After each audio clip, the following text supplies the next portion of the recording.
آج جگہ جگہ رونا ہے، حالات بڑے خراب ہیں، حالات بڑے خراب ہیں، حالات بڑے خراب ہیں، بس تبصرے ہیں، غیبتیں ہیں، چغلیاں ہیں، ایک دوسرے پہ لان تان ہے، بڑے مارنی ہے، اور اس سے کیا ہوگا بھائی؟ حالات خراب ہیں تو حالات ٹھیک کرنے والا کون ہے؟ زور سے بولو بھائی، حالات ٹھیک کرنے والا کون ہے؟ اللہ کے علاوہ کوئی ٹھیک کر سکتا ہے؟ تو رجوع کس کی طرف کرو؟ کس سے مانگو؟ کس کے سامنے رو؟ کس کے سامنے گڑ گڑاؤ؟ ہاں، حالات خراب ہیں، حالات خراب ہیں۔ اللہ کے نبی نے سارے مسئلوں کا حل بتایا، ایک حدیث کا جز ہے، احفظ اللہ یحفظ کا، تو اللہ کے حکم کی حفاظت کر، اللہ تیری حفاظت کرے گا۔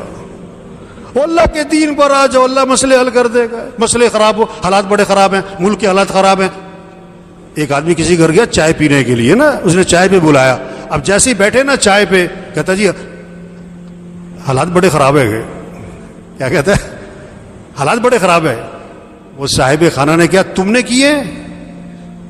حالات تم نے خراب کیے؟ کہتا نہیں۔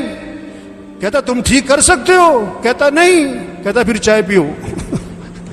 پھر کیا کرو؟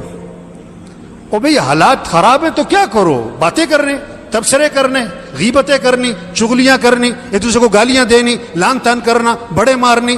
نہیں، حالات خراب ہیں تو کیا کرو؟ اللہ نے مسئلے کا حل بتایا، وَاسْتَعِينُوا بِالصَّبْرِ وَالصَّلَاةِ۔ وہ سارے مسئلوں کا حل اللہ فرما رہے ہیں، اللہ سے مدد طلب کرو، صبر کرو، جزا فضا نہ کرو، شور شرابے نہ کرو، غیبتیں نہ کرو، گالیاں مت دو، صبر کرو، اور نماز پڑھو، اور نماز پڑھو، نماز پڑھ کے اللہ سے مانگو، اللہ مسئلے حل کرے گا، اللہ پریشانیاں دور کرے گا۔ تو سب نیت کریں اللہ کی طرف رجوع کرنا انشاءاللہ۔